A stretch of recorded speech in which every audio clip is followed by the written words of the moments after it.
സ്തുതിയും ബഹുമാനവും ആരാധനയും ഉണ്ടാകുമാറാകട്ടെ.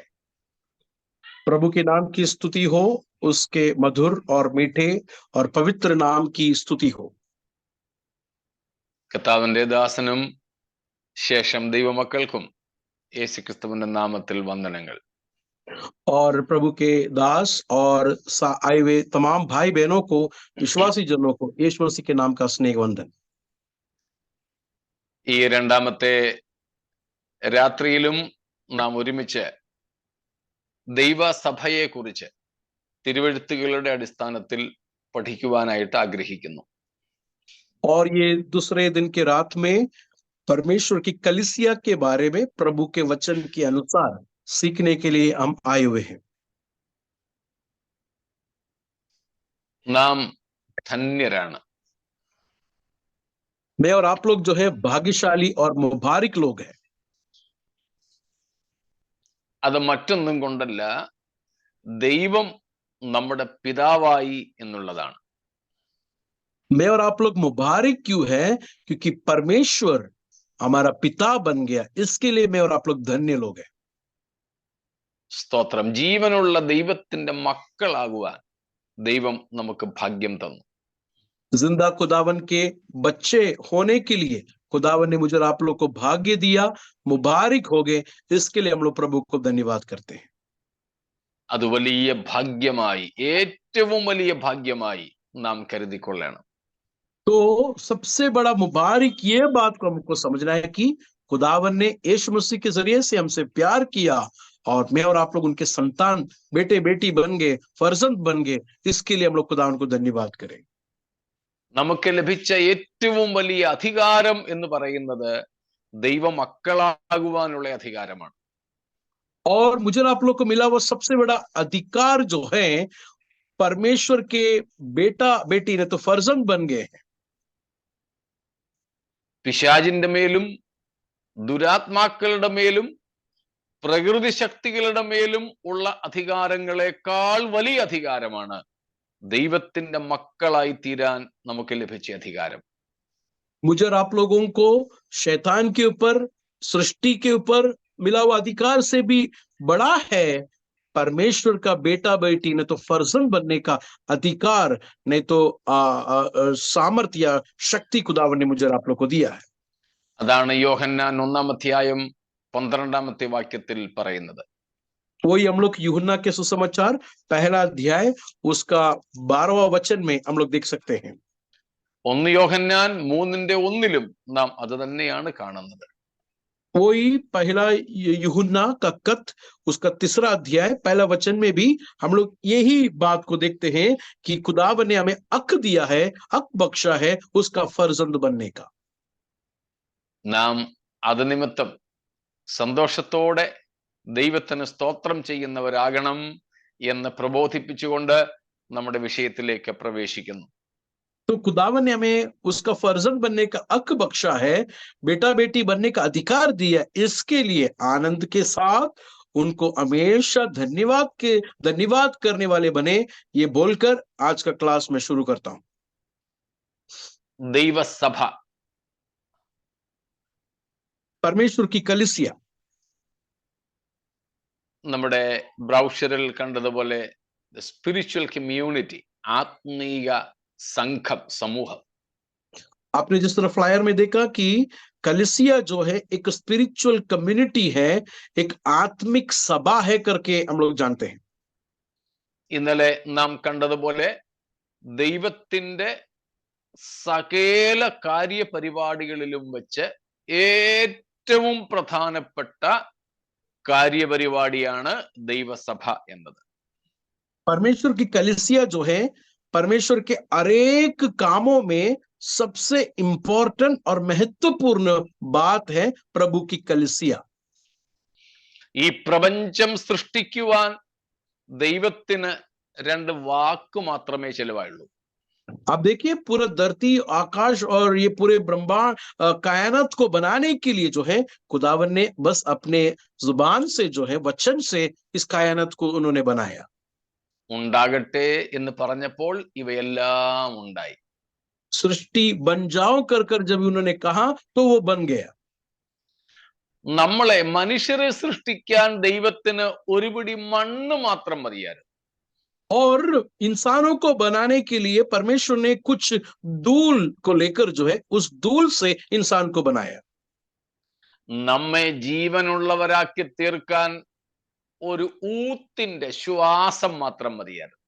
और उस धूल को एक फॉर्म बनाने के बाद उसमें जिंदगी देने के लिए वो उन्होंने जीवन की श्वास को हमारे नाकों में उन्होंने फूंका कर कर हम लोग देखते हैं। എന്നാൽ നമ്മെ രക്ഷിക്കുവാനോ, लेकिन हमें नजात देने के लिए, हमें उद्धार देने के लिए, നമ്മെ സഭയായിട്ട് സൃഷ്ടിക്കുന്നതിനോ, मुझे और आप लोग को एक कलीसिया बनाने के लिए ഒരു വാക്ക് മാത്രമേ പറഞ്ഞുള്ളൂ? क्या उन्होंने केवल एक वचन काली बोला है? ഒരു പിടി മണ്ണ് മാത്രമാണോ ഉപയോഗിച്ചത്? क्या उन्होंने केवल कुछ मिट्टी या धूल को इस्तेमाल किया है? क्या ഒരു ഊത്ത് മാത്രമേ ചെയ്തുള്ളൂ? क्या केवल फूंका है? क्या അല്ല. नहीं, ദൈവത്തിനുണ്ടായിരുന്നത് മുഴുവനും അവൻ സഭയുടെ നിർമ്മാണത്തിനു വേണ്ടി ചിലവാക്കി. खुदावंद के पास जो कुछ भी है सारे चीजों को इस्तेमाल कर कर जो है कलीसिया को बनाने के लिए परमेश्वर ने इस्तेमाल किया। ദൈവത്തിന് ഒറ്റ പുത്രനെ ഉണ്ടായിരുന്നുള്ളൂ. परमेश्वर को एक ही बेटा था। സഭയെ സൃഷ്ടിപ്പാൻ ആ പുത്രനെ ദൈവം യാഗമാക്കി. और इस कलीसिया को क्रिएट करने के लिए, बनाने के लिए परमेश्वर ने अपना एक लौता बेटे को कलीसिया के लिए दिया। യേശു തന്റെ അവസാന തുള്ളി രക്തം വരെയും നമുക്കായിട്ട് ഊറ്റിത്തന്നു. यीशु मसीह ने अपने लहू, आखिरी बूंद लहू भी मैं मुझे और आप लोगों के लिए दिया कर कर हम लोग देखते हैं। രക്തവും ഒടുവിൽ വെള്ളവും കൂടെ തന്റെ ശരീരത്തിൽ നിന്നും ഒഴുകി. केवल लहू केवल नहीं, कलाम के मुकद्दस में इस तरह पढ़ते हैं कि लहू और पानी उसके बदन से बहा कर कर हम लोग देखते हैं। അങ്ങനെ തനിക്കുള്ളത് മുഴുവനും വിലയായി നൽകിക്കൊണ്ടാണ് എന്നെയും നിങ്ങളെയും ദൈവം തന്റെ സഭയായി പണിതുകൊണ്ടിരിക്കുന്നത്. तो परमेश्वर यीशु मसीह ने जो कुछ भी अपना था पूरी तरह देकर जो है लहू और पानी अपना जिंदगी को, अपने जीवन को पूरी तरह देकर मुझे और आप लोगों को बनाया, नहीं तो कलीसिया को बनाया कर कर हम लोग देखते हैं। ആ ഏറ്റവും വലിയ ദൈവത്തിന്റെ പദ്ധതിയിൽ നാമും പങ്കാളികളായിരിക്കുന്നു എന്നുള്ളത് ഭാഗ്യകരമാണ് കേട്ടോ, ഭാഗ്യകരമാണ്. और ये बड़े ग्रेट प्रोजेक्ट में, ये ग्रेट ग्रैंड प्लान में मैं और आप लोग भी शामिल है। ये खुदावन का फजल है, इसलिए हम लोग प्रभु को धन्यवाद करना चाहिए। ഇന്ന് നാം ഒരുമിച്ച് ഇപ്പോൾ ചിന്തിപ്പാൻ പോകുന്നത് what is the purpose of the spiritual community. ഈ ആത്മീയ കൂട്ടത്തിന്റെ ഉദ്ദേശം എന്താണ്? आज जो है मैं और आप लोग देखने के लिए जा रहे हैं कि ये आत्मिक सभा, नहीं तो ये स्पिरिचुअल कम्युनिटी का पर्पस क्या है, उद्देश्य क्या है, मकसद क्या है। ഇന്ന് പല കൺവെൻഷൻ വേദികളിലും മറ്റു പല സെമിനാറുകളിലുമൊക്കെ നമ്മുടെയൊക്കെ ലീഡേഴ്സ്, നേതാക്കന്മാര് തന്നെ പറയുന്നത് പോലെ ഇവിടെ കുറെ MLA-മാരെയും MP-മാരെയും ഒക്കെ ഉണ്ടാക്കി ഭരണം പിടിക്കാനല്ല ദൈവം തന്റെ സഭയെ കുറിച്ച് ആഗ്രഹിക്കുന്നത്. देखिए कलीसिया में हम लोग आज के युग में, नहीं तो आजकल के जमाने में कलीसिया जो है स्टेज जो है पॉलिटिशियंस लोगों को देते हैं, या पॉलिटिशियंस लोगों को बनाकर गवर्नमेंट अपने हाथ में लेना, नहीं तो दुनिया का गवर्नमेंट हमारे कब्जे में लेके आना, ये नहीं है कलीसिया का एक मकसद। നമ്മൾ ഇന്നൊരു വോട്ട് ബാങ്ക് ആയിട്ട് മാറിയിട്ടുണ്ട്. आज की कलीसिया जो एक वोट बैंक बन गया है। കുറഞ്ഞപക്ഷം നമ്മുടെ നാട്ടിലെങ്കിലും ചില സ്ഥലത്തെങ്കിലും ചിലരെയൊക്കെ ജയിപ്പിക്കാനുള്ള ഭൂരിപക്ഷം ഉള്ള ജനതയായി നമ്മൾ മാറിയിട്ടുണ്ട്. അതുകൊണ്ട് ചിലരൊക്കെ ചിന്തിക്കുന്നത് അങ്ങനെയുള്ള ചില രാഷ്ട്രീയ നീക്കങ്ങൾ നടത്തുക നമ്മുടെ ലക്ഷ്യം ആണെന്നാണ്. അങ്ങനെയല്ല. भारत में स्पेशली केरला के कुछ जगहों पर जो है प्रभु के लोगों की संख्या इतना है, इसलिए पॉलिटिशियंस लोग ये देखते हैं कि वोट मिलने के लिए ये लोग बहुत काफी है कर ये लोग काफी है सोचकर इन्फ्लुएंस करते हुए देखते हैं। और हमारे लोग भी ऐसे समझते हैं कि खुदावन की कलीसिया का मकसद भी इसी तरह का है। इसके लिए पॉलिटिशियंस लोगों के पीछे जाकर उनके इन्फ्लुएंस में आकर उनको भी वेद पुलपिट देते हैं, बात करने के लिए मौका देते हैं। ഇങ്ങനെ നെഗറ്റീവ് പർപ്പസസ് ഉണ്ട്. സമയത്തിന്റെ കുറവ് കൊണ്ട് ഞാൻ അവിടേക്ക് പോകുന്നില്ല. ऐसे बहुत सारे नेगेटिव मकसद हैं कर हम लोग देखते हैं आज के कलीसियाओं में। എന്നാൽ വേദപുസ്തകത്തിന്റെ അടിസ്ഥാനത്തിൽ what are the positive purposes of the church, സഭയെക്കുറിച്ചുള്ള ദൈവത്തിന്റെ സകാരാത്മകമായ ലക്ഷ്യങ്ങൾ എന്ത് എന്നതിൽ ചിലത് നിങ്ങളോട് ഞാൻ പങ്കുവയ്ക്കാം. आज हम लोग जो देखने जा रहे हैं कि प्रभु के वचन के अनुसार कलीसिया का सचमुच में सकारात्मक मकसद क्या है कर हम लोग देखने के लिए जा रहे हैं। അതിൽ ഒന്ന് ഞാൻ ഇന്നലെ തന്നെ പറഞ്ഞു. जिसमें एक पहली बात जो है मैंने कल के क्लास में बता दिया था, ഇന്നും ദൈവദാസൻ ആ കാര്യം എടുത്തു പറയുകയുണ്ടായി. और आज पासवान ने भी उस बात को दोबारा दोहराया भी। എങ്കിലും ഈ ശീർഷകത്തിൽ അത് ഞാൻ ഒന്നാമതായി വീണ്ടും പറയട്ടെ. तो कलीसिया का मकसद क्या है उसका पहला विषय और एक बार मैं दोहराता हूं। ഏറ്റവും ഒന്നാമത് ദൈവസഭയുടെ ഉദ്ദേശം നാം ദൈവത്തിന്റെ സ്വന്തമായിരിക്കുക എന്നുള്ളതാണ്. देखिए कलीसिया का सबसे पहला मकसद क्या है मालूम है? खुदावंत यीशु का पूरी तरह बन जाना, नहीं तो खुदावंत यीशु मसीह की गुलाम होना, मतलब उसका होना, ये है सबसे पहला मकसद। നാം വേറെ ആരുടേതുമാകാതിരിക്കുക. मैं और आप लोग दूसरा किसी के गुलाम नहीं होना है। मैं और आप लोग दूसरा किसी का वेल्थ या गैरत नहीं होना है। Yeah, we should become the very treasure of God and God alone. खुदावंद का ही ट्रेशर होना है, खुदावंद का ही कब्जे में मैं और आप लोग रहना है। ദൈവത്തിന്റെ സ്വന്തമായിരിക്കുക. परमेश्वर के खुद के खास लोग हम लोग बनना है। ആ വിഷയം അതിന്റെ അർത്ഥത്തിലൊന്ന് ഗ്രഹിക്കാൻ പരിശുദ്ധാത്മാവ് നമുക്ക് കൃപ തരട്ടെ. और वो बातें समझने के लिए पवित्र आत्मा हमारे दिल में गहराई से समझ को लेके आए। എന്തിനേറെ പറയുന്നു, നാം നമ്മുടേതുപോലും ആയിരിക്കരുത്. देखिए मैं और आप लोग दूसरा किसी का भी नहीं बनना चाहिए। वो केवल नहीं, मैं और आप लोग हम हमारे खुद का भी नहीं होना चाहिए। തിരുവെഴുത്ത് അതാണ് നമ്മെ ഓർമ്മപ്പെടുത്തുന്നത്. प्रभु का वचन हम लोग को ये बात को सिखाता है। 1 കൊരിന്ത്യ ലേഖനം 6:19 വാക്യം. पहला कोरिन्थियों के खत 6वां अध्याय उसका 19वां वचन में हम लोग ये पाया देख सकते हैं। ആർക്കെങ്കിലും വായിക്കാം? कोई भी जल्दी पढ़िए। क्या तुम नहीं जानते कि तुम्हारी देह पवित्र आत्मा का मंदिर है जो तुम में बसा हुआ है और तुम्हें परमेश्वर की ओर से मिला है और तुम अपने नहीं हो? അതുകൊണ്ട് നിങ്ങൾ ഇനിയും താന്താങ്ങൾക്കുള്ളവരല്ല. देखिए वहां पर क्या कितनी खूबसूरत तरीके से लिखा है 19 का आखिरी पंत में कि और तुम अपने नहीं क्योंकि कीमत से तुम्हें खरीदे गए हैं। അതെ, നാം വിലയ്ക്ക് വാങ്ങപ്പെട്ടവരാണ്. मेरे भाई और बहनों, मुझे और आप लोगों को परमेश्वर ने कीमत देकर खरीदा गया है। മുമ്പേ നമ്മൾ ചിന്തിച്ചതുപോലെ ദൈവത്തിനുള്ളത് മുഴുവനും ചിലവാക്കിയിട്ടാണ് എന്നെയും നിങ്ങളെയും ദൈവം സ്വന്തമാക്കിയത്.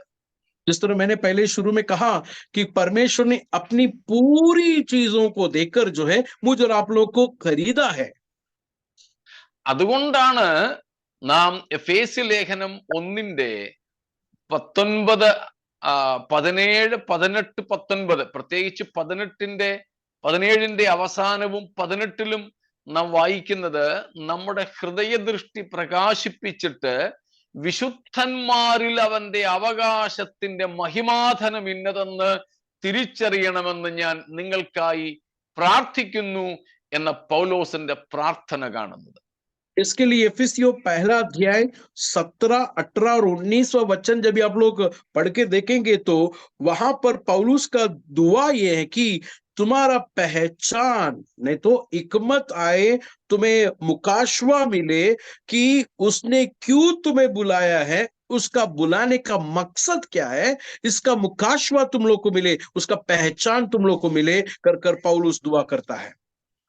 അതെ, ദൈവം തനിക്കുള്ളത് മുഴുവനും ചിലവിട്ടാണ് നമ്മെ വാങ്ങിയത്. परमेश्वर ने अपना सब कुछ देकर जो है मुझे और आप लोग को खरीदा है. यह सच्चाई हम लोग गहरी तौर से समझना है. Every single Christian, individually as well as church as collectively, are blood washed and blood bought people. ഓരോ ക്രിസ്ത്യാനിയും ഓരോ സഭയും മനസ്സിലാക്കണം, നാം യേശുവിന്റെ രക്തത്താൽ വിലയ്ക്ക് വാങ്ങപ്പെട്ടവരും രക്തത്താൽ കഴുകൽ പ്രാപിച്ചവരുമാണെന്ന്. हर एक कलीसिया के लोग ये बात अच्छी तरह समझे कि हर एक कलीसिया के लोग और कलीसिया भी लहू के धोए हुए लोग भी हैं और लहू के खरीदे हुए लोग भी हैं. എനിക്ക് വളരെ ഇഷ്ടപ്പെട്ട രണ്ട് പ്രയോഗങ്ങളാണത്, blood bought and blood washed people. Pastor के लिए ये जो बात, ये जो टर्म्स है, ये जो बोला हुआ बात है उनको बहुत पसंद है कि लहू के खरीदे हुए लोग और लहू के धोए हुए लोग. എന്തിനാണ് അവൻ നമ്മെ രക്തം കൊടുത്ത് വിലയ്ക്ക് വാങ്ങിയത്? क्यों यीशु मसीह ने अपने लहू को देकर हमें खरीदा है? അവരവരെ താമസിക്കാൻ വേണ്ടി പണിയുന്ന വീടും വിൽക്കാൻ വേണ്ടി പണിയുന്ന വീടും തമ്മിൽ വ്യത്യാസമുണ്ട്. देखिए, जब भी कोई घर बनाता है वो अपने लिए जब भी रहने के लिए जब भी बनाता है तो बहुत अच्छी तरह बनाता है, और अगर कोई घर बनाता है बेचने के लिए वो उस तरीके से नहीं बनाता. मतलब खुद को रहने के लिए जो बनाता हुआ घर और बेचने के लिए बनाता हुआ घर में फर्क है. ഞാൻ 4-5 വർഷങ്ങൾക്ക് മുമ്പ് ഒരു വീട് വാങ്ങാൻ വേണ്ടിയിട്ട് ശ്രമിച്ചു. पास्टर साहब जो है 5-6 साल पहले एक घर खरीदने के लिए प्लान किया. ഒരു വീട് നോക്കുവാൻ വേണ്ടി ചെന്നപ്പോൾ അയലത്തുകാർ പറഞ്ഞു, ഇത് നല്ല വീടാ, ഇതിന്റെ ഉടമസ്ഥൻ വിൽക്കാൻ വേണ്ടിയല്ല താമസിക്കാൻ വേണ്ടിയിട്ട് തന്നെ പണിത വീടാണെന്ന്. और जब मैं घर खरीदने के लिए गया तो वहां के लोगों ने कहा कि ये घर बहुत अच्छा है क्योंकि जिस मालिक है ये घर इसके लिए बना है ताकि वो रहे, इसके लिए बहुत अच्छा है कर उन्होंने कहा. യേശു ക്രിസ്തു ഇത്ര വലിയ വില കൊടുത്ത് എന്തിനാണ് സഭ എന്ന സൗധത്തെ പണിതത്? परमेश्वर ने अपने लहू को देकर इतना एक कलीसिया को क्यों बनाया है? വാടകയ്ക്ക് കൊടുക്കാനാണോ അതോ സ്വന്തത്തിന് വേണ്ടിയാണോ? क्या ये कलीसिया, ये घर रेंट में देने के लिए बनाया है या खुद के लिए बनाया है? വിൽക്കാൻ വേണ്ടിയായിരുന്നുവോ അതോ തനിക്കായി തന്നെ സൂക്ഷിക്കാനോ? ये कलीसिया जो घर है ये बेचने के लिए बनाया है या खुद को रहने के लिए बनाया है? ഇല്ല, ഇത് വിൽക്കാൻ വേണ്ടിയല്ല. ये बेचने के लिए नहीं बनाया है. ദൈവസഭ എന്ന സൗധം വാടകയ്ക്ക് കൊടുക്കാൻ വേണ്ടി പണിയപ്പെട്ടതല്ല. खुदावन की कलीसिया ये रेंट में देने के लिए नहीं बनाया है. നാം ഇവിടെ വായിക്കുന്നു, തന്റെ രക്തം കൊടുത്ത് വില കൊടുത്ത് നമ്മെ വാങ്ങി. We are blood bought. നാം രക്തം കൊടുത്ത് വാങ്ങപ്പെട്ടവരാണ്, മറ്റാർക്കും വേണ്ടിയല്ല. നമ്മുടെ വില കൊടുത്തവന് വേണ്ടി തന്നെയുള്ളവരാണ് നാം. तो परमेश्वर ने ये घर इसलिए बनाया है, दूसरों को बेचने के लिए नहीं, रेंट में देने के लिए नहीं, दूसरों के लिए नहीं, बल्कि उसके लिए बनाया हुआ घर है ये कलीसिया. वो रहने के लिए बनाया हुआ घर है ये कलीसिया कर हम लोग जानना चाहिए. അതുകൊണ്ടാണ് അവിടെ നാം വായിക്കുന്നത്, നാം ഇനിയും താങ്ങൾക്കുള്ളവരല്ല. इसके लिए पहला कुरिन्थियों के खत में हम लोग ने देखा कि हम अपने नहीं हैं कर कर पौलुस कहता है। സ്തോത്രം. അതുകൊണ്ട് ഓർക്കുക, ദൈവസഭയുടെ ഒന്നാമത്തെ ലക്ഷ്യം നാം മുതൽ മുടക്കിയ ദൈവത്തിന് മാത്രം ഉള്ളവരായിരിക്കുക. इसके लिए कलीसिया का पहला मकसद क्या है कि जो मालिक ने मुझे खरीदा है मैं उसका हूं और उसका ही रहूंगा हमेशा के लिए। സ്തോത്രം. നാം ഓരോരുത്തരും മനസ്സിലാക്കണം, നാം നമ്മുടെ കർത്താവിനുള്ളവരാണ്.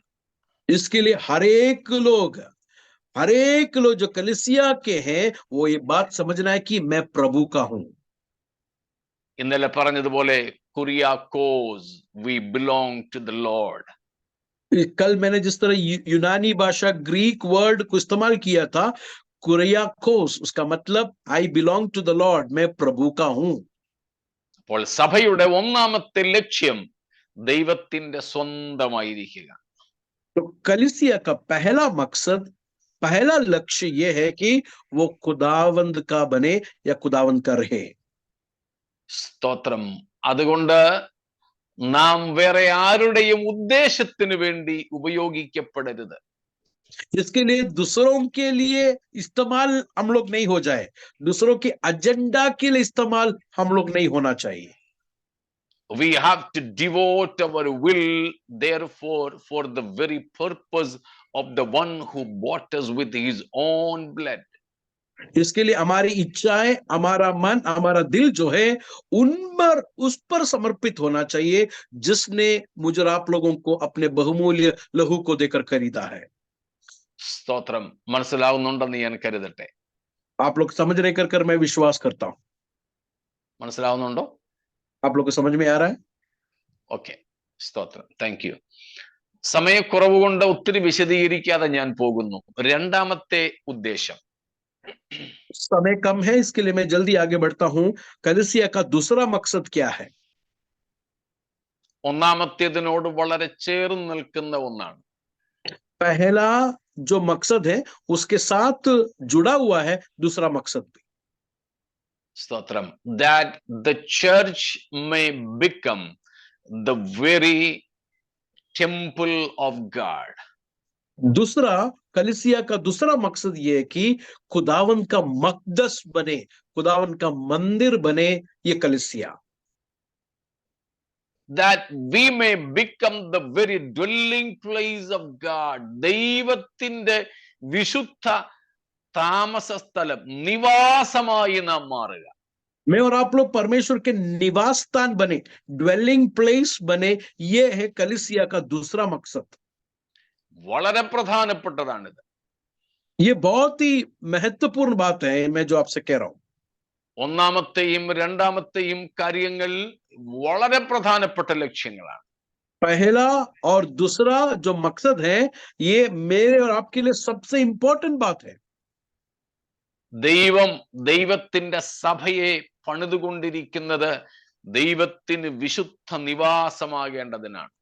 परमेश्वर कलीसिया को इसके लिए बना रहा है ताकि परमेश्वर का निवास स्थान बनाए, परमेश्वर का रहने का, सुकूनत करने का जगह बने. എഫേസ്യ ലേഖനം 2-ാമത്തെ അധ്യായം 20-ാമത്തെ വാക്യം വായിച്ചാട്ടെ. एफिसियों के खत 2 अध्याय उसका 20वां पंक्ति, कोई भी जल्दी पढ़े. യേശുക്രിസ്തു തന്നെ മൂലക്കല്ലായിരിക്കെ നിങ്ങളെ അപ്പോസ്തലന്മാരും പ്രവാചകന്മാരും എന്ന അടിസ്ഥാനത്തിന്മേൽ പണിതിരിക്കുന്നു. എന്നിട്ട് തുടർന്ന് വായിക്കാം. അവനിൽ കെട്ടിടം മുഴുവനും യുക്തമായി ചേർന്ന് കർത്താവിൽ വിശുദ്ധ മന്ദിരമായി വളരുന്നു. അവനിൽ നിങ്ങളെയും ദൈവത്തിന്റെ നിവാസമാകേണ്ടതിന് ആത്മാവിനാൽ ഒന്നിച്ച് പണിതു വരുന്നു. രണ്ട് പദങ്ങൾ ശ്രദ്ധിച്ചോ? आप लोग ने ये वचनों में 2 वर्ड्स को देखा आपने. ഒന്ന്, നാം അവന്റെ വിശുദ്ധ മന്ദിരമാകേണ്ടതിന്. नंबर 1, उसका एक पाक मकदस बने, पवित्र मंदिर बने. ഒടുവിലായി പൗലോസ് പറയുന്നു, നിങ്ങൾ അവന്റെ നിവാസം ആകുന്നു. और दूसरा वहां पर लिखा है कि आप जो है उसका मस्कन बनो, नहीं तो उसका निवास स्थान बनो. അപ്പോൾ എന്തിനാണ് ദൈവം തന്റെ സഭയെ പണിതുകൊണ്ടിരിക്കുന്നത്? परमेश्वर अपनी कलीसिया को क्यों अभी कंटिन्यूसली बनाते जा रहा है? സഭയുടെ പ്രധാനപ്പെട്ട ഉദ്ദേശമാണ് ദൈവത്തിന് വസിക്കുവാൻ കൊള്ളാകുന്ന വിശുദ്ധ മന്ദിരമായി, ദൈവത്തിന്റെ നിവാസ സ്ഥാനമായി നാം തീരുക എന്നുള്ളത്. परमेश्वर मस्कन कर सकते हुए, नहीं तो वास करते हुए, सुकून करता हुआ निवास स्थान बने, मस्कन बने, इसके लिए परमेश्वर ने कलीसिया को या परमेश्वर कलीसिया को बनाते जा रहा है. ഞാൻ ഒരു ചോദ്യം പലയിടത്തും ചോദിക്കാറുണ്ട്, मैं बहुत जगहों पर एक सवाल को पूछता हूं. നിങ്ങളോടും കൂടെ ചോദിക്കട്ടെ. मैं आप लोग से भी पूछता हूं ये सवाल. What makes us ultimately distinguished from other people? നമ്മെ അല്ലെങ്കിൽ ദൈവജനത്തെ മറ്റുള്ളവരിൽ നിന്നും വ്യത്യസ്തരാക്കുന്ന ഏറ്റവും പ്രധാന ഘടകം എന്താണ്? आपको और दूसरे लोगों के साथ अलग करने वाला, डिस्टिंग्विश करने वाला बात क्या है? പറയാം, നിങ്ങൾക്ക് പറയാം, ബൈബിൾ ക്ലാസ് ആണല്ലോ. कोई भी अनम्यूट करके जवाब दे सकते हैं. हमें और തെറ്റിയാലും दूसरे കുഴപ്പമില്ല. डिस्टिंग्विश करने वाला बात क्या है?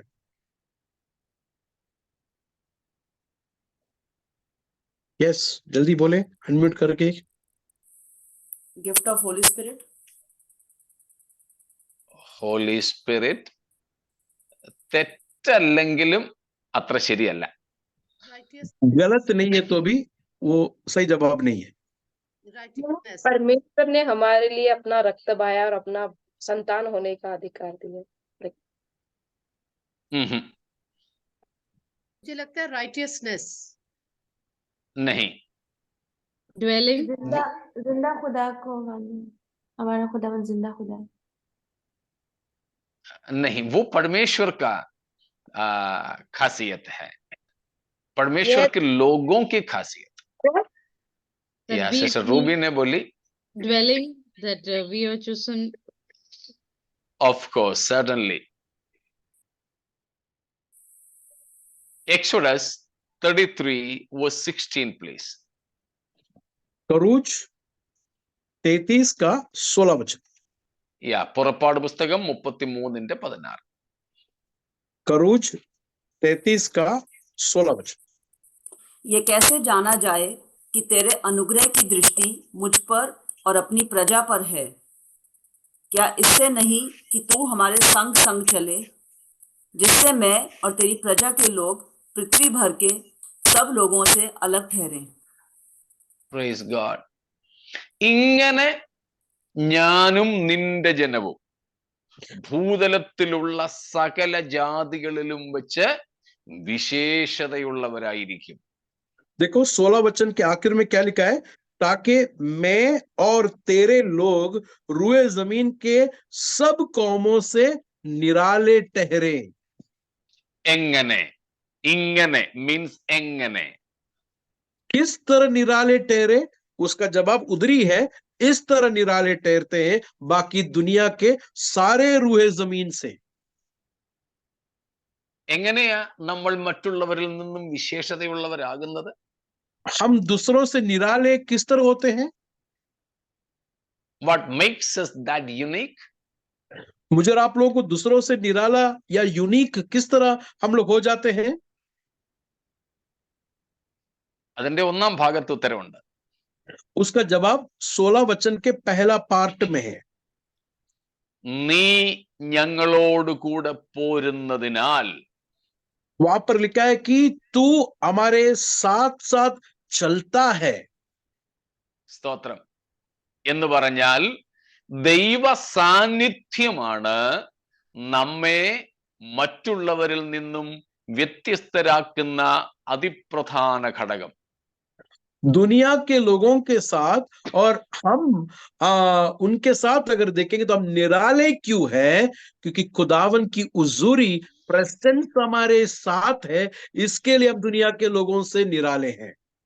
അതുകൊണ്ടാണ് ഹോളി സ്പിരിറ്റ് എന്ന് സിസ്റ്റർ പറഞ്ഞപ്പോൾ തെറ്റല്ല എന്ന് ഞാൻ പറഞ്ഞതും. ഈ ദൈവസാന്നിധ്യം എന്ന ഒരു പദമായിരുന്നു കൂടുതൽ അവിടെ വേണ്ടിയിരുന്നത്. അതുകൊണ്ടാണ് മോസ്റ്റ് അപ്രോപ്രിയേറ്റ് അല്ലെന്ന് ഞാൻ പറഞ്ഞു. इसके लिए सिस्टर ने जब होली स्पिरिट कहा तो मैंने कहा कि गलत नहीं है, लेकिन मैं एक मोस्ट अप्रोप्रिएट आंसर के लिए कहा कि परमेश्वर की हुजूरी प्रेजेंस है मुझे आप लोग को दुनिया के लोगों से निराले करते हैं. സ്തോത്രം. അപ്പോൾ ത്രിയേക ദൈവം നമ്മുടെ മധ്യയെ വസിക്കുക, നമ്മോട് കൂടെ ആയിരിക്കുക എന്നതാണ് നമ്മുടെ ഏറ്റവും വലിയ പ്രത്യേകത. देखिए, मैं और आप लोग दुनिया के लोगों से निराले कब होते हैं? त्रिएक परमेश्वर नहीं तो पिता पुत्र पवित्र आत्मा हमारे दरमियान है, इससे दुनिया के लोगों से हम लोग निराले होते हैं. പഴയ നിയമത്തിൽ ഇസ്രായേൽ ജനത്തിന്റെ വിശേഷത അതായിരുന്നു. पुराने नियम में इस्राएल लोग के निराले, वो लोग निराले इस वजह से हुए थे ദൈവം അവരോട് കൂടെ വസിച്ചു. क्योंकि खुदावन उनके दरमियान था और उनके साथ साथ चला.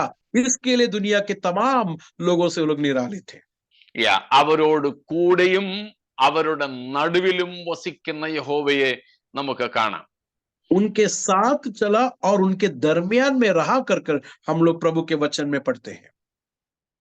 സ്തോത്രം. എന്നാൽ അവർ പാപം ചെയ്തപ്പോൾ ദൈവം അവരെ വിട്ടുപോയി. लेकिन जब उन्होंने गुनाह किया परमेश्वर उनको छोड़कर चले गया भी हम लोग वो भी पढ़ते हैं. നാം പുതിയ നിയമത്തിലേക്ക് വരുമ്പോൾ ഇപ്പോൾ കണ്ടു, സ്തോത്രം, എഫേസ്യ ലേഖനത്തിൽ നിന്നും നാം ദൈവത്തിന്റെ വിശുദ്ധ മന്ദിരവും നിവാസ സ്ഥാനവുമാണ്. इसके लिए हम लोग ने एफिसियों 2 का 21 और 22 में देखा कि हम एक पाक मकदस और खुदा का मस्कन है कर हम लोग ने देखा, नहीं तो खुदावन का निवास स्थान है करके हम लोग ने देखा. Praise God. സ്തോത്രം. പത്രോസിന്റെ ലേഖനത്തിലും പത്രോസ് ആ കാര്യം പറയുന്നു. पत्रोस के खत में भी पत्रोस ये बात को कहता है.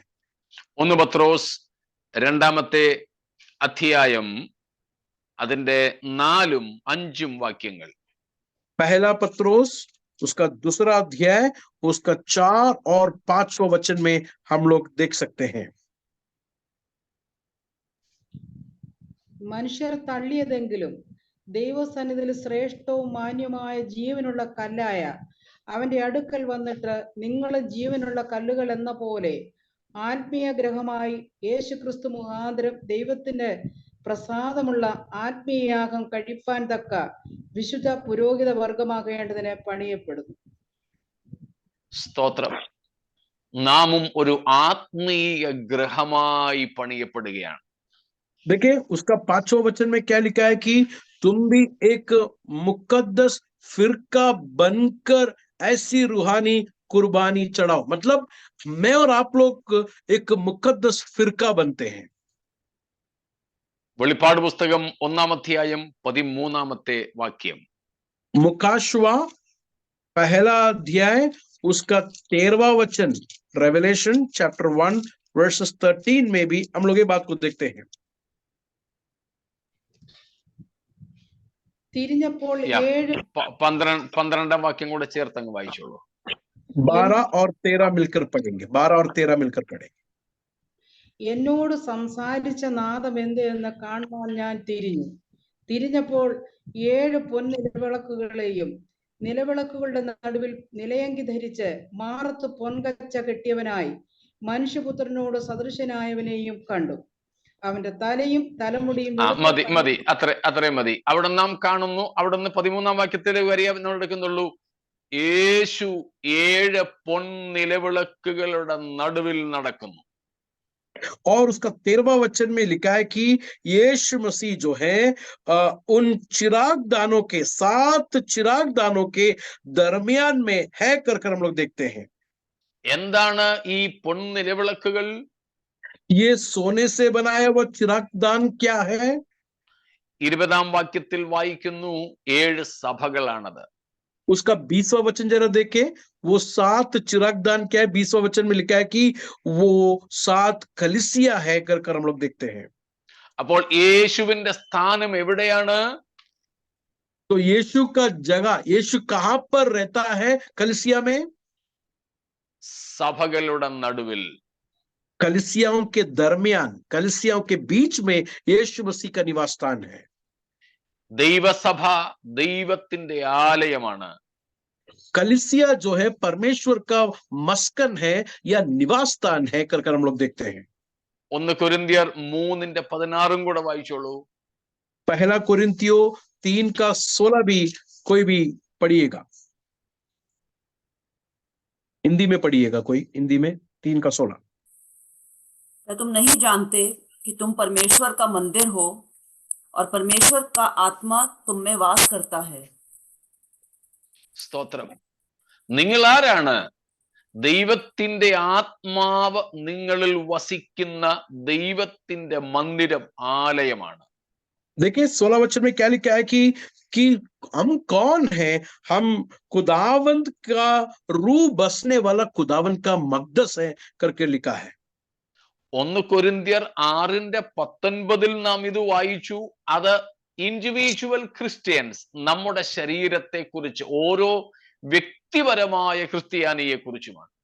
हमने पहला कोरिन्थियों 6:19 में हम लोग ने देखा कि हम जो है अपने नहीं है बल्कि हमें खरीदा हुआ परमेश्वर का है, मतलब इंडिविजुअल क्रिश्चियंस के बारे में है। पहला कोरिन्थियों 6:19 और 20। എന്നാൽ 3:16 പറയുന്നത് സഭയെ കുറിച്ചാണ്, ഇൻഡിവിജ്വൽ ക്രിസ്ത്യൻസിനെ കുറിച്ചല്ല, വ്യക്തിപരമായ വിശ്വാസികളെ കുറിച്ചല്ല, സഭയെ കുറിച്ചാണ്. लेकिन 3:16, पहला कोरिन्थियों 3:16 में जो कहा हुआ बात जो है इंडिविजुअल लोगों के बारे में नहीं है बल्कि कॉर्पोरेट कलीसिया के बारे में है। 3:16। സ്തോത്രം. നാം ദൈവത്തിന്റെ മന്ദിരമാണ്. പരിശുദ്ധാത്മാവ് നമ്മിൽ വസിക്കുന്നു. ദൈവ സാന്നിധ്യത്തിന്റെ നിറവാണ് നമ്മെ മറ്റുള്ളവരിൽ നിന്നും വ്യത്യസ്തരാക്കുന്നത്. 3:16 में क्या लिखा है कि हम खुदावन का मकदस है, मतलब चर्च, कलीसिया खुदावन का मकदस है और खुदावन का रूप चर्च में रहता है और इसके लिए मैं और आप लोग दुनिया के लोगों से निराले हैं। നമ്മൾ 2-3 പേര് മാത്രമേ ഉള്ളൂ എങ്കിലും ആയിരക്കണക്കായ മറ്റ് സംഘങ്ങളെക്കാൾ നമ്മൾ വ്യത്യസ്തരാകുന്നത് അഖിലാണ്ടത്തിന്റെ ഉടയവൻ നമ്മുടെ നടുവിൽ വസിക്കുന്നു, ആ സാന്നിധ്യത്തിന്റെ സാമീപ്യമാണ് എന്ന് തിരിച്ചറിയണം. 2 या 3 जब भी प्रभु के नाम पे इकट्ठे होते हैं तो वो 2 या 3 लोग दुनिया के तमाम लोगों से निराले क्यों होते हैं? उनकी कोई खासियत नहीं है, बल्कि 2 या 3 जब भी इकट्ठा होता है उनके दरमियान जब भी प्रभु आते हैं, इसके लिए ये 2 या 3 लोग जो है बाकी दुनिया के लोगों से निराले हैं। ഞാനിപ്പോൾ താമസിക്കുന്ന ഈ നവി മുംബൈ അല്ലെങ്കിൽ ന്യൂ ബോംബെ എന്ന സ്ഥലത്ത് ഏതാണ്ട് മഹാരാഷ്ട്രയിൽ നിന്ന് ഏകദേശം കണക്ക് കേട്ടതനുസരിച്ച് 8-9 ലക്ഷത്തോളം ആൾക്കാർ ഒരു പ്രൊട്ടസ്റ്റിന് വേണ്ടി വന്ന് താമസിക്കുന്നുണ്ട്. और पास्टर साहब जहां पर रहते हैं मुंबई में, नवी मुंबई में रहते हैं, वहां पर जो है तकरीबन 8 से 9 लाख लोग जो है प्रोटेस्ट करने के लिए वहां पर आके इकट्ठे हुए हैं। ഇന്നലെ മുതൽ അവരിങ്ങനെ വന്നുകൊണ്ടിരിക്കുകയാണ്. और कल से जो है ये प्रोटेस्ट करने के लिए जो है लोग भीड़ आते जा रहे हैं। ഇനി അത്രയും ഇല്ലെങ്കിലും ചില ലക്ഷങ്ങൾ ഈ പട്ടണത്തിൽ എത്തിയിട്ടുണ്ട്. अगर उतना नहीं है तो भी तकरीबन उतना लोग जो है मैं जहां पर रह रहा हूं उस जगह पर इकट्ठे हो रहे हैं।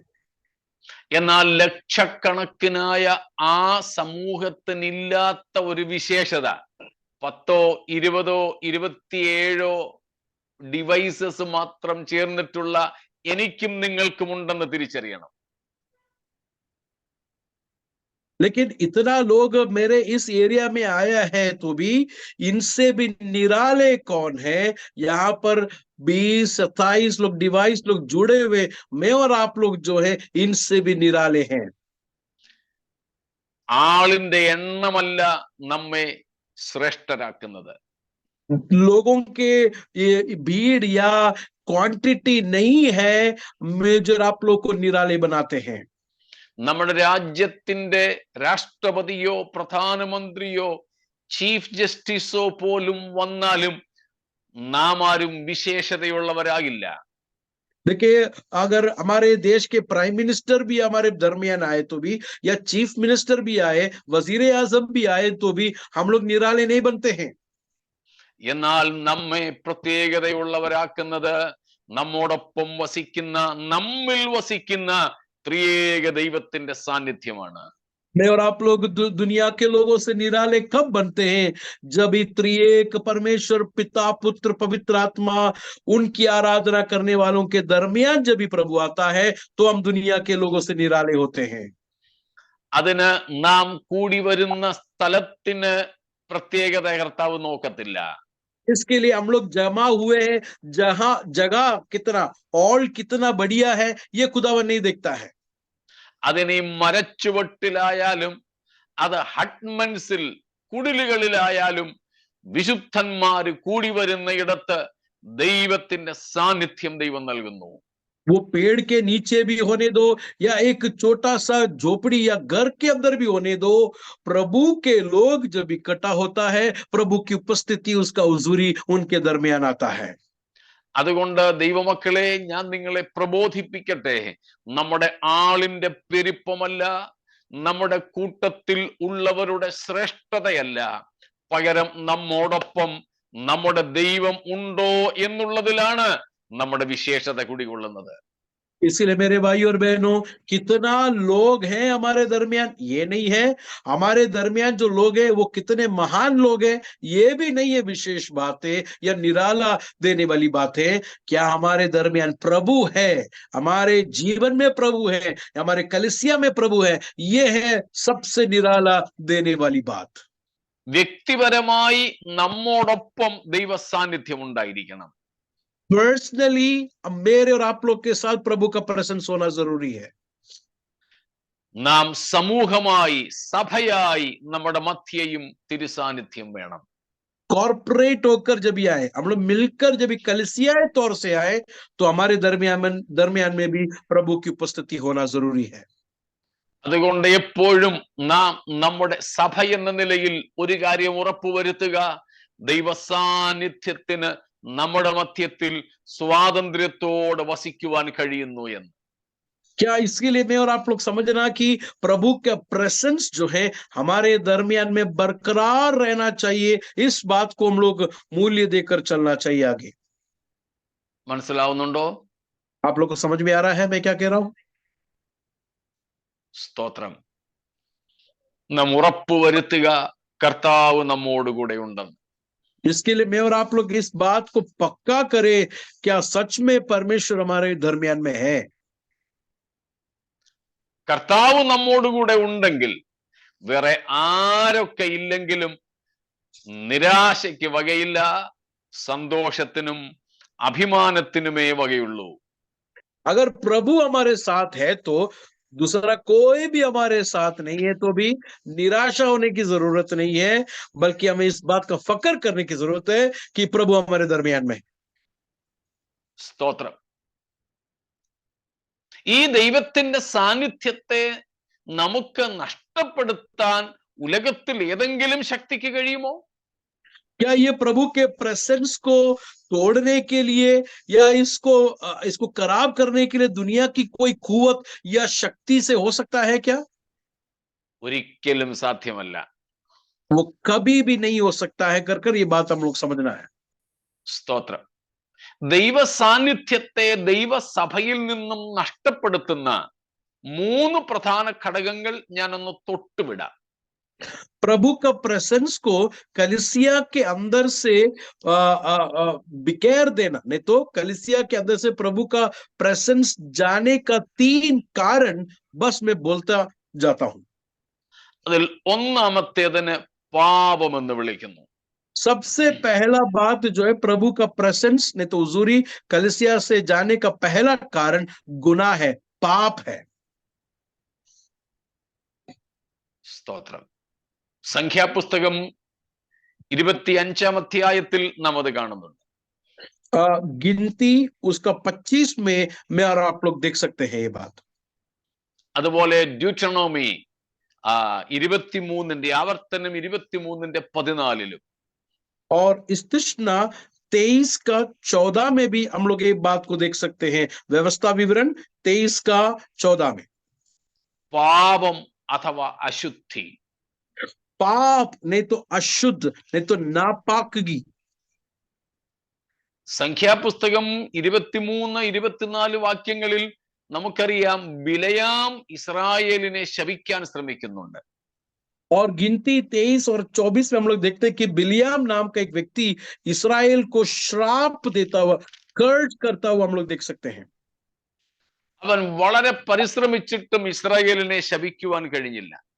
ये बिलियाम नाम का आदमी कितना भी मेहनत कर रहे इसराइल को कर्ज करने के लिए, वो नहीं हो रहा है। അതിന് കാരണം എന്താണ്? उसका कारण क्या है? 23-21 വായിക്കുന്നു. गिनती 23 का 21 में हम लोग देखते हैं, അവന്റെ ദൈവമായ യഹോവ അവനോട് കൂടെ ഇരിക്കുന്നു. गिनती 23 का अच्छा कौन सा? 21. 23 का 21 में हम लोग देखते हैं कि क्यों बिलियाम ने कर्ज करने के बाद भी इसराइल को कर्ज क्यों नहीं पहुंचा? क्योंकि खुदावंद इसराइल के नहीं तो खुदावंद के लोग के साथ था। യഹോവ ഇസ്രായേലിനോട് കൂടെ അവരുടെ മധ്യേ ഉണ്ടായിരുന്നു. देखिए उसका 21 वचन में क्या लिखा है? खुदावंद उसका खुदा उनके साथ था, इसके लिए बिलियाम कर्ज करने के बावजूद भी कर्ज नहीं हुआ। മന്ത്രവാദത്തിനും മന്ത്രവാദികൾക്കും ആഭിചാരങ്ങൾക്കും നേർച്ചകാഴ്ചകൾക്കും സാത്താന്യ ശക്തികൾക്കും ഒന്നും അവരോട് കൂടെ ഉണ്ടായിരുന്ന ദൈവ സാന്നിധ്യത്തെ അവരിൽ നിന്നും അകറ്റുവാൻ കഴിഞ്ഞില്ല.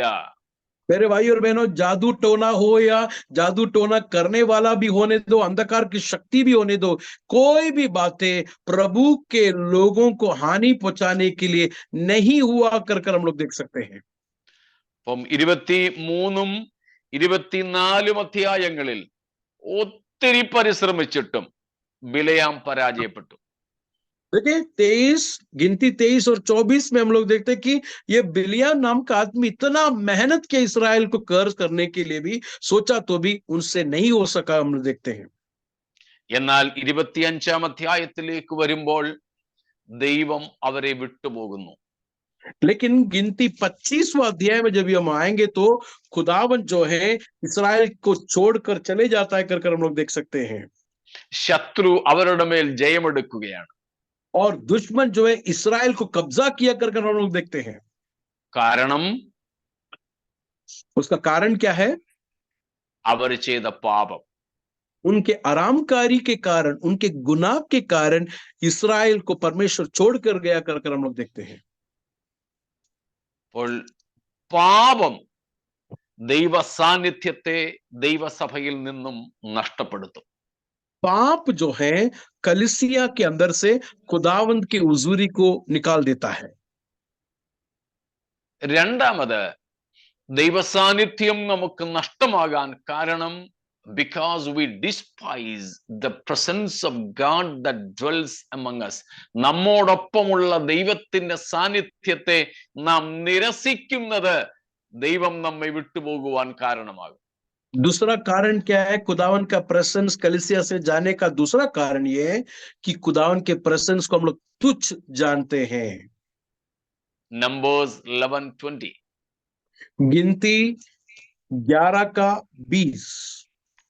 സംഖ്യാപുസ്തകം 11:20 വാക്യമാണ്. परंतु महीने भर उसे खाते रहोगे जब तक वह तुम्हारे नथनों में निकलने ना लगे और तुमको उससे घृणा ना हो जाए, क्योंकि तुम लोगों ने यहोवा को जो तुम्हारे मध्य में है तुच्छ जाना है और उसके सामने यह कहकर रोए हो कि हम मिस्र से क्यों निकल आए।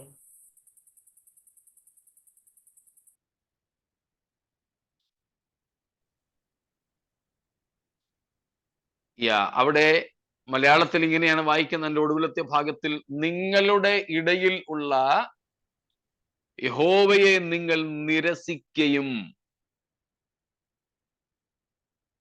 അവരെന്ത് ചെയ്തു? അവരോട് കൂടെ ഉണ്ടായിരുന്ന ദൈവ സാന്നിധ്യത്തെ അവര് അവഗണിച്ചു, ഡിസ്പൈസ് ചെയ്തു, നിരസിച്ചു. उसका 20वां वचन में जरा देखिए उर्दू में क्या लिखा है। वहां पर लिखा है कि तुमने खुदावन को जो तुम्हारे दरमियान है तर्क किया, नहीं तो तुच्छ जाना करके लिखा, जो खुदावन उनके दरमियान था, उनके साथ था। നമ്മുടെ വീട്ടിൽ ഒരു വിരുന്നുകാരൻ വരുന്നു. हमारे घर में एक मेहमान आते हैं, നമ്മൾ അദ്ദേഹത്തിന് ചിലപ്പോൾ വെള്ളവും ചായയും സ്നാക്സും ഒക്കെ കൊണ്ട് കൊടുക്കുന്നു, നട്ട്സ് ഒക്കെ കൊണ്ട്, ഡ്രൈ ഫ്രൂട്ട്സ് ഒക്കെ കൊണ്ട് കൊടുക്കുക. हम लोग आने के और मेहमान आने के वक्त खाने के लिए पीने के लिए सब कुछ देते हैं, नट्स भी देते, बेहतरीन खाना भी बना के देते हैं। ഒക്കെ കൊണ്ട് കൊടുത്തിട്ട് നമ്മൾ അകത്തെ മുറിയിൽ പോയിരുന്ന് ടിവിയും കണ്ട് നമ്മൾ അവിടെ നിന്ന് സംസാരിക്കുകയൊക്കെ ചെയ്യുകയാണെങ്കിൽ ഈ ഡൈനിങ് ടേബിളിൽ കൊണ്ടുവച്ച നട്ട്സ് ഒക്കെ കൊടുത്ത് ഈ ഇതെല്ലാം കൊടുത്ത് കഴിച്ച് അല്ലെങ്കിൽ ബാക്കിയുള്ള എടുത്ത് ബാഗിനകത്തിട്ടുകൊണ്ട് പുള്ളി വളരെ സന്തോഷത്തോടെ അവിടെ ഇരിക്കുക.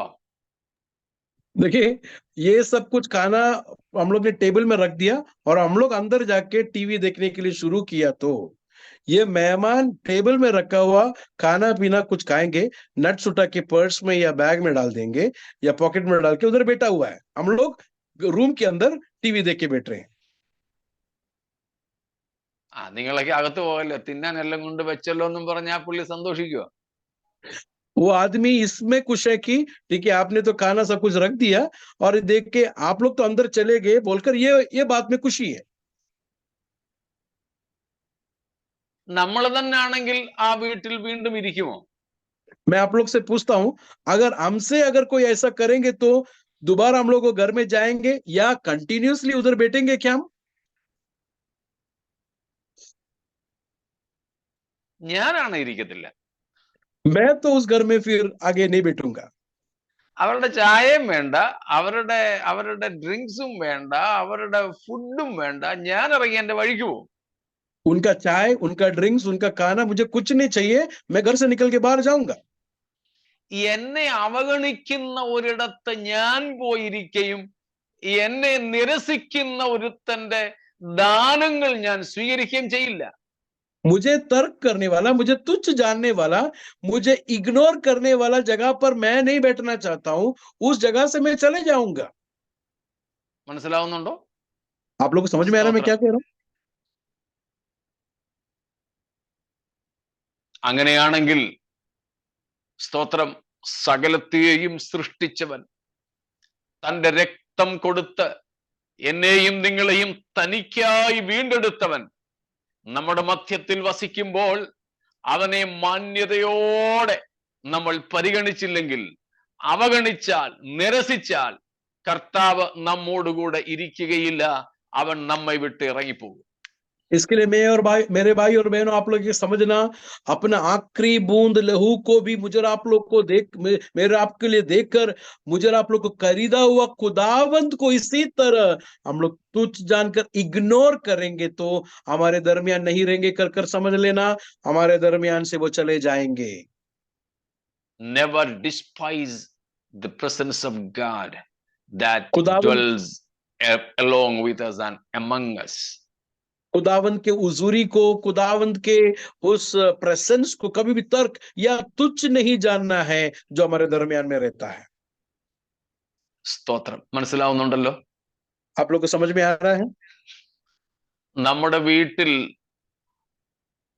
വിരുന്നുകാർ വന്നു, हमारे घर में मेहमान लोग आए, നമ്മുടെ വീട്ടിൽ നമ്മുടെ കുഞ്ഞുങ്ങളും ഉണ്ട്, हमारे घर में हमारे बच्चे भी हैं, നമ്മൾ വിരുന്നുകാരോട് സംസാരിച്ചുകൊണ്ടിരിക്കുക, और हम लोग जो है मेहमानों से बात कर रहे हैं। നമ്മുടെ കുഞ്ഞുങ്ങൾ എന്ത് ചെയ്യും? हमारे बच्चे क्या करेंगे? നമ്മുടെ ശ്രദ്ധ തിരിക്കാൻ വേണ്ടി അവരെന്തെങ്കിലുമൊക്കെ പരിപാടിയും കൊണ്ടുവരും, അല്ലെ? वो बच्चे उनके तरफ अट्रैक्ट होने के लिए, बच्चे उनकी तरफ अट्रैक्ट होने के लिए वो लोग कुछ ना कुछ तो काम करेंगे। ആ നമ്മുടെ സ്വന്തം കുഞ്ഞുങ്ങൾ പോലും അവരെ നമ്മൾ ശ്രദ്ധിക്കാതിരിക്കുന്നത് ഇഷ്ടപ്പെടുന്നില്ലെങ്കിൽ, നമ്മുടെ ഉടയവൻ നമ്മോടുകൂടെ വസിക്കുമ്പോൾ അവന്റെ സാന്നിധ്യത്തെ അവഗണിച്ചാൽ സ്തോത്രം, നിന്ദിക്കപ്പെട്ടവനായി അപമാനിതനായി അവൻ നമ്മോടുകൂടെ വസിക്കുകയില്ല. देखिए मेरे भाई और बहनों, अगर हमारे बच्चे मेहमान आने के वक्त वो चाहते हैं कि हम उनको ध्यान दें, अटेंशन के लिए बहुत कुछ लोग करते हैं, तो परमेश्वर को अगर हम लोग तुच्छ तर्क करके अगर उनको इग्नोर करेंगे तो वो निंदित होकर, वो अपमान सहकर हमारे दरमियान में नहीं रहेंगे. അവൻ പിന്നെ നമ്മോടുകൂടെ വസിക്കാതെ എന്ത് ചെയ്യുമെന്നും കൂടെ നിങ്ങളോടൊന്ന് പറയാം. मैं आप लोग को बताता हूं, हमारे दरमियान में नहीं रहेंगे और वो क्या करेंगे कर कर वो भी मैं आपको बताता हूं. 3 ഭാഗങ്ങൾ നിങ്ങളെ ശ്രദ്ധയിൽപ്പെടുത്താം. मैं आपको 3 जगह पर लेके जाना चाहता हूं. അതിനു മുമ്പ് ഞാൻ മൂന്നാമത്തെ കർത്താവിന്റെ സാന്നിധ്യത്തെ നഷ്ടപ്പെടുത്തുന്ന മൂന്നാമത്തെ കാരണവും കൂടെ പറഞ്ഞിട്ട് ആ 3 ഭാഗങ്ങൾ നിങ്ങളെ ശ്രദ്ധയിൽപ്പെടുത്താം. प्रभु हमको छोड़कर जाकर क्या करेंगे कर कर वो 3 बातें बोलने से पहले प्रभु की कलीसिया से प्रभु का प्रेजेंस जाने का तीसरा कारण भी बोलकर मैं वो पहले के 3 बातों में आता हूं. 3 കാരണങ്ങളാണ് തിരുസാന്നിധ്യം നമുക്ക് നഷ്ടപ്പെടുന്നതിനായിട്ടുള്ളത്. 3 कारण है प्रभु का प्रेजेंस हमारे दरमियान से जाने का 3 रीजंस है. ഒന്ന്, പാപം എന്ന് നമ്മൾ കണ്ടു, सबसे पहला पाप है करके हमने देखा, അഥവാ അശുദ്ധി. नहीं तो नापाकगी, नहीं तो अशुद्ध. രണ്ടാമത്, തിരുസാന്നിധ്യത്തെ നിരസിക്കുക. दूसरा जो है प्रभु के प्रेजेंस को तर्क जानना या तुच्छ जानना. മൂന്നാമത്തേത് മ്ലേച്ഛത. तीसरा जो है आरामकारी है, नहीं तो खराबी, बुराइयां है. എസേക്കിയേൽ 8:6, എഹെസ്കേൽ 8:6. एसकेल 8:6 जरा पढ़िए.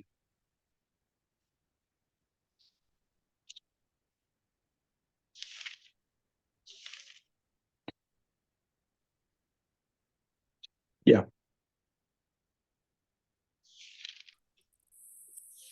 तब उसने मुझसे कहा, हे मनुष्य के संतान, क्या तू देखता है कि ये लोग क्या कर रहे हैं?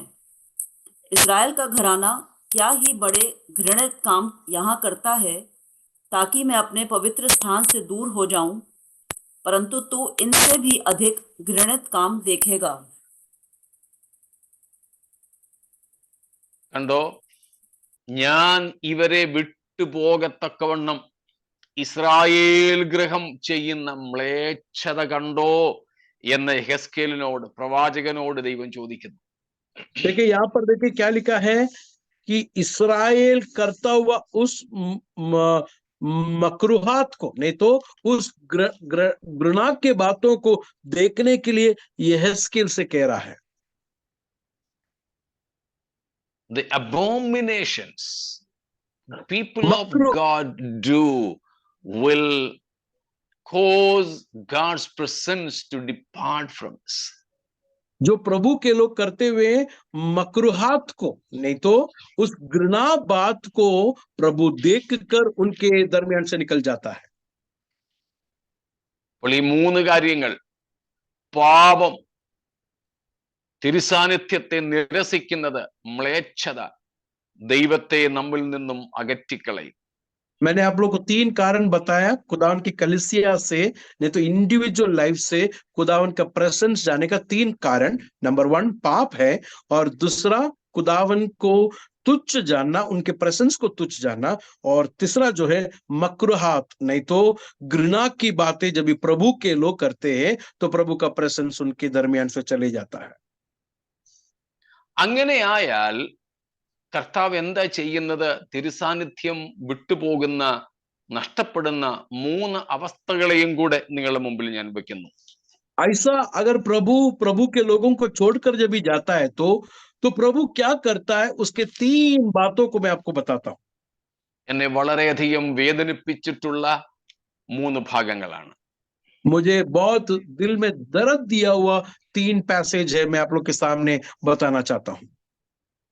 ഒന്ന്, യെരമ്യ പ്രവചനം,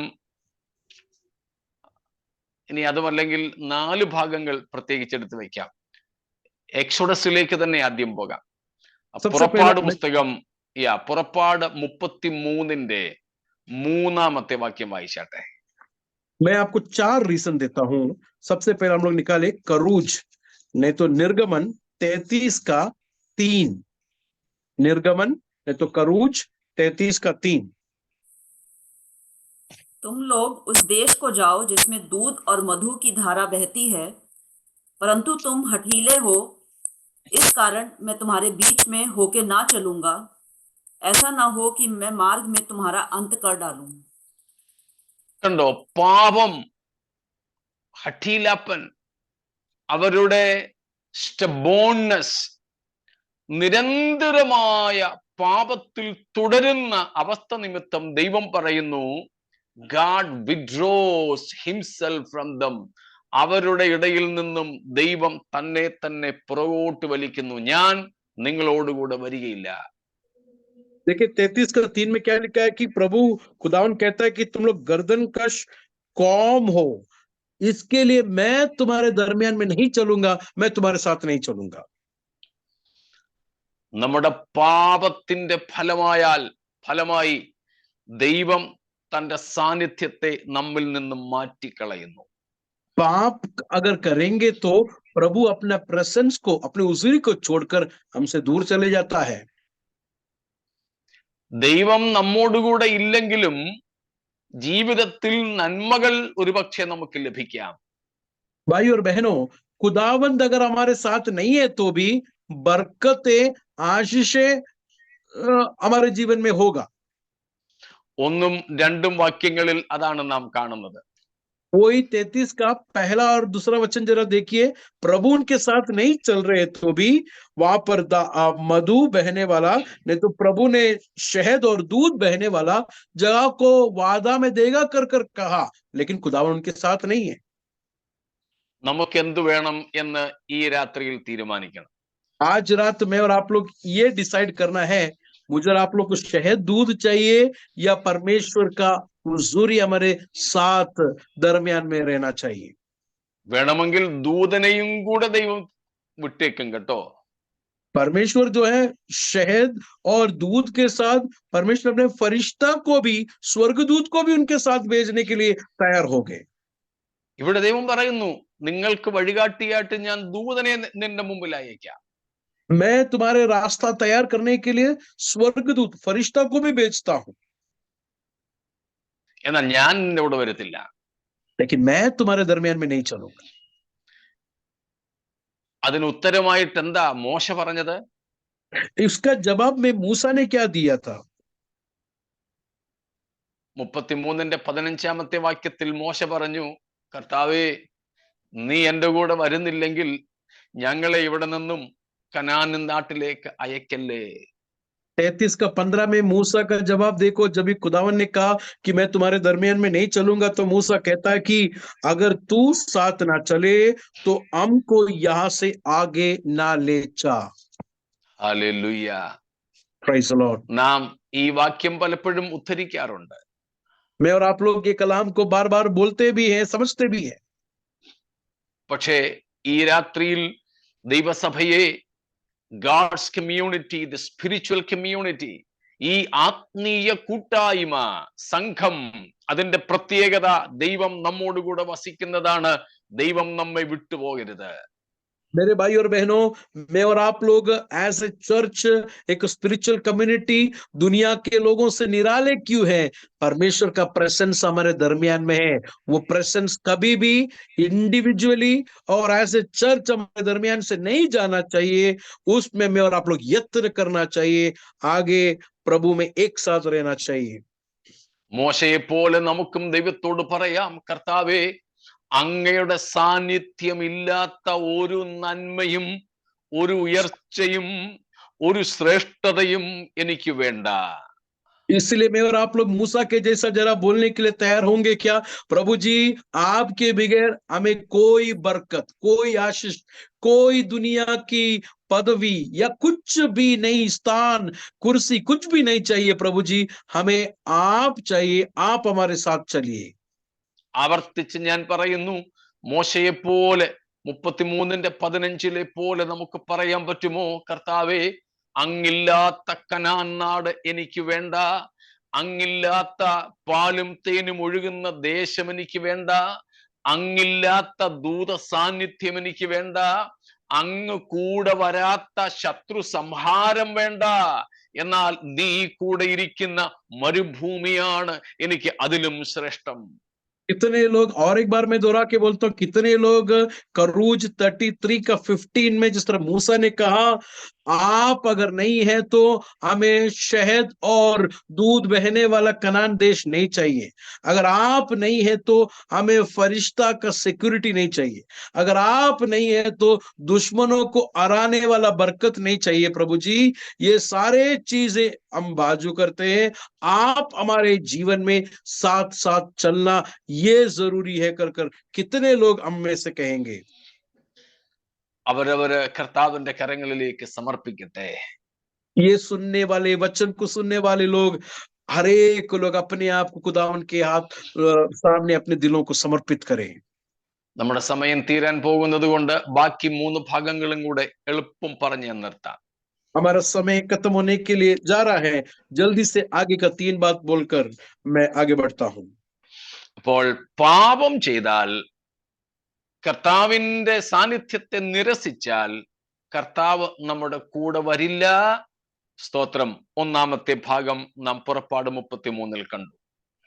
और हम लोग ने देखा कि पाप करेंगे तो प्रभु हमारे साथ नहीं चलेंगे कर कर हमने करूज 33 में देखा। 2-ാമത്തെ ഭാഗം യിരെമ്യാവ് 14:8 दूसरा पैसेज जो है यिर्मयाह 14 का 8 है।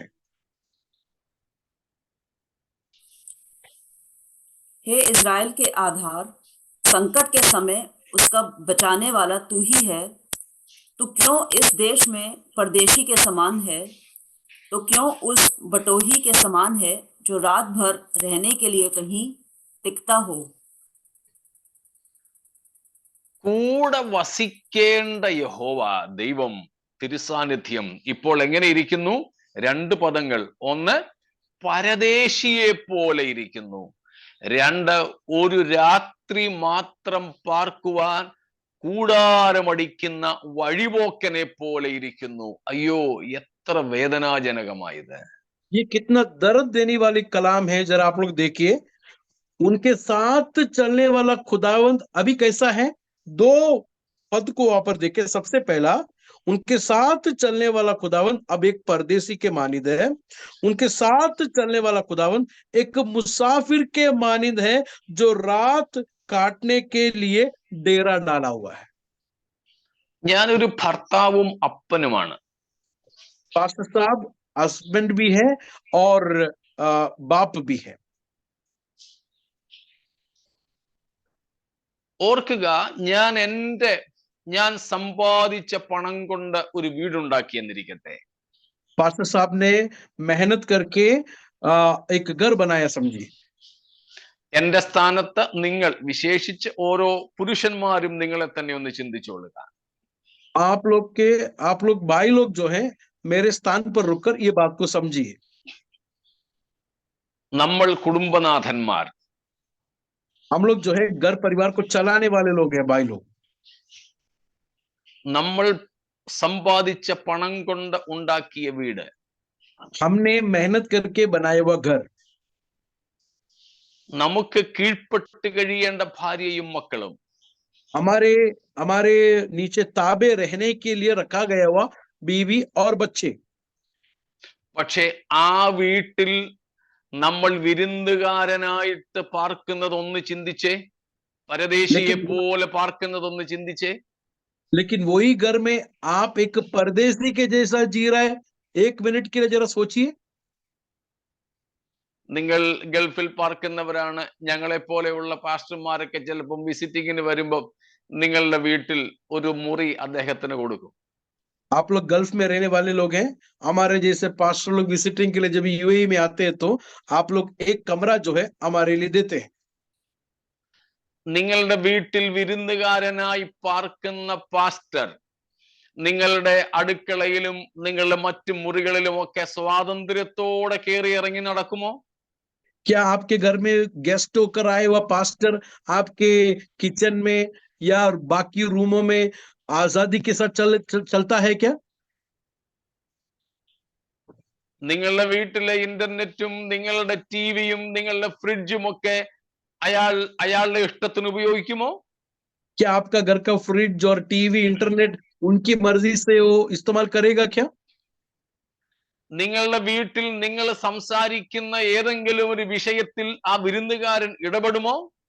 आप लोग घर में जो बात करता हो पर्सनल बात में, क्या ये गेस्ट पास्टर उसमें घुसकर उनसे आपसे ये बात करेगा? पर्सनल बातें ഇല്ലല്ലോ. कभी भी नहीं करेगा. ഇതുപോലെ യഹോവയായ ദൈവം താൻ ഉണ്ടാക്കിയ, താൻ നിർമ്മിച്ച, താൻ വിലക്കെടുത്ത ദൈവസഭയിൽ ഒരു പരദേശിയെ പോലെ, ഒരു വിരുന്നുകാരനെ പോലെ താമസിക്കുന്നത് എത്ര ദുഃഖകരമാണ്. कितनी बड़ी दुख की बात है. परमेश्वर ने बनाया हुआ ये घर, परमेश्वर ने बुलाया हुआ ये लोग, परमेश्वर ने चुनाया हुआ ये लोगों के दरमियान में परमेश्वर कैसा रह रहा है? एक परदेसी के जैसा, एक मुसाफिर के जैसा, जो रात टहलने के, रात काटने के लिए जो है डेरा डाला हुआ है.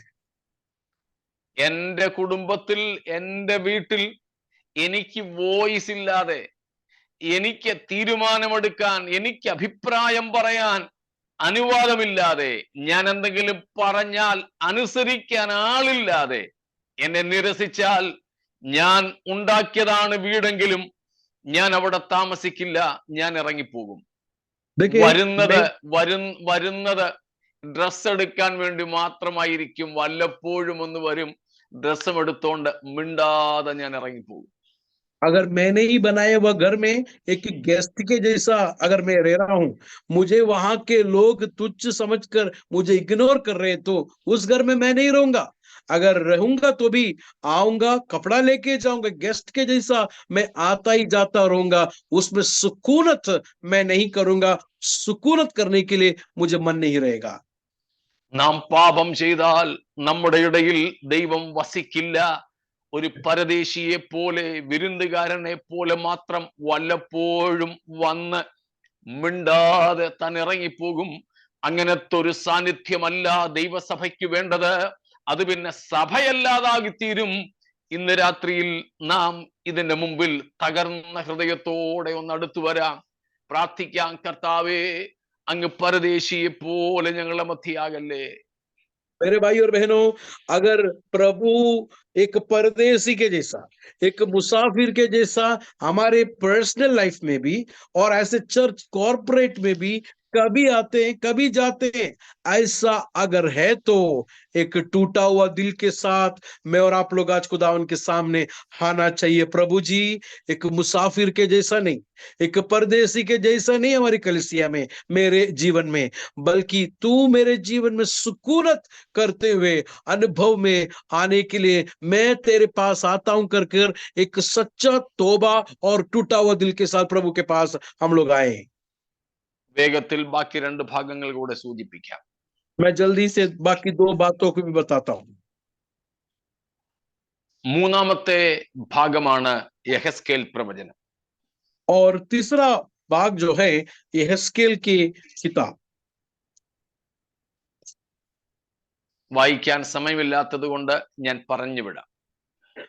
बोलने के लिए समय नहीं, वचन पढ़ने के लिए समय नहीं है, बल्कि मैं जल्दी बोलते जाता हूं. യെഹെസ്കേൽ 1-ാം അധ്യായത്തിന്റെ 4 മുതൽ 28 വരെയുള്ള വാക്യങ്ങളിൽ ദൈവ സാന്നിധ്യത്തെ, സ്തോത്രം, ദൈവത്തിന്റെ തേജസ്സിനെ, ഷെഖേനയെ വളരെ ആലയത്തിന്റെ അകത്ത് കാണുന്നുണ്ട്. और यजकेल 1 का 28 भाग में जो है परमेश्वर का शकेना, परमेश्वर का प्रेजेंस, हुजूरी को परमेश्वर के मंदिर के अंदर निवास होता हुआ हम लोग देखते हैं. എന്നാൽ 3-ാം അധ്യായത്തിന്റെ 22-23 വാക്യങ്ങളിൽ നാം കാണുന്നു ദൈവത്തിന്റെ തേജസ്, സ്തോത്രം, ദൈവത്തിന്റെ മഹത്വം കേബാർ നദീതീരത്തേക്ക് മാറിപ്പോകും. लेकिन 3 का 21 और 22 में हम लोग ये देखते हैं कि खुदावन का हुजूरी जो मंदिर के अंदर था, अब जो है वहां से हटकर केबार करके नदी के पास से गुजरता हुआ यसेकिएल रोया देखता है. 8-ാം അധ്യായത്തിൽ നിന്ന് നമ്മൾ മുമ്പേ വായിച്ചു. 8:1 മുതൽ നിങ്ങൾ വായിച്ചോണം. കർത്താവ് വീണ്ടും പറയുന്നു, ഇസ്രായേൽ മ്ലേച്ഛതകൾ പ്രവർത്തിക്കുന്നു, ഞാൻ എൻ്റെ ആലയം യെരൂശലേം ദേവാലയം വിട്ടുപോകത്തക്കതുപോലെ. देखिए, हम लोग ने ऑलरेडी यसेकिएल 8 का 6 ऑलरेडी पढ़ा है कि इस्राएल जो है मकरूहात किया है, नहीं तो घृणा के बात को किया है, इसलिए मैं उनके उस निवास स्थान से, नहीं तो मंदिर से मैं बाहर चले गया हूं. അടുത്തത് 10-ാം അധ്യായത്തിലാണ്. अगला यसेकिएल 10वां चैप्टर में है. 1-ാമത്തെ വാക്യം മുതൽ നാം കാണുന്നത് നോക്കൂ. ദൈവത്തിന്റെ സാന്നിധ്യം 3-ാമത്തെ വാക്യത്തിൽ നാം കാണുന്നു. ആലയത്തിന്റെ വലത്തുഭാഗത്ത് അകത്തെ പ്രാകാരത്തിൽ ദൈവത്തിന്റെ തേജസ് നിറഞ്ഞിരുന്നു. और 10 का 3 में हम लोग देखते हैं कि उस परमेश्वर के हुजूरी, नहीं तो परमेश्वर का निवास स्थान के अंदरूनी सहन में बर गया कर हम लोग देखते हैं उसका 3रा वचन में. 4-ാം വാക്യത്തിൽ നാം കാണുന്നു, കെരൂബിന്മേൽ നിന്ന് ആലയത്തിന്റെ ഉമ്മരപ്പടിക്ക് മീതെ ആ സാന്നിധ്യം ഡിപ്പാർട്ട് ചെയ്യുകയാണ്, മാറിപ്പോവുകയാണ്. लेकिन 4था वचन में देखिए, परमेश्वर का प्रेजेंस जो है उस जगह से जो है करूबी पर से बुलंद होकर जो है एकल के आस्थाने पर गया कर हम लोग देखते हैं. അതിന്റെ 18-19 വാക്യങ്ങളിൽ നാം കാണുന്നു, അത് വീണ്ടും പൊങ്ങി. 19-ൽ കാണുന്നു, ആലയത്തിന്റെ കിഴക്കേ പടിവാതിൽക്കൽ പോയി നിൽക്കുന്നു. उसका 18 और 19वां वचन में जरा देखे, और खुदावन का जलाल घर के आस्थाने पर से रवाना होकर कुर्बानियों के ऊपर ठहर गया कर हम लोग देखते हैं. സ്തോത്രം. എന്നിട്ട് നാം കാണുന്നത് 11:22 വരുമ്പോൾ 11:22. अगला 11 का 22 में जरा देखिए, ആലയം വിട്ട് നഗരം വിട്ട് പുറത്തുപോയ മലമുകളിലേക്ക് വാങ്ങിപ്പോയ ദൈവ സാന്നിധ്യത്തെയാണ് കാണുന്നത്. खुदावन का जलाल 23वें वचन में जरा देखिए, 23 में क्या लिखा है, और खुदावन का जलाल शहर में से उठा और शहर की मशरिकी तरफ से पहाड़ पर जा ठहरा. എവിടെ നിൽക്കേണ്ടിയിരുന്ന തേജസ്സാണിത്? परमेश्वर का ये जलाल कहां पर रहना चाहिए था? ആലയത്തിന്റെ അകത്ത്. खुदावन के एकल के अंदर रहना चाहिए था खुदावन का वो प्रेजेंस.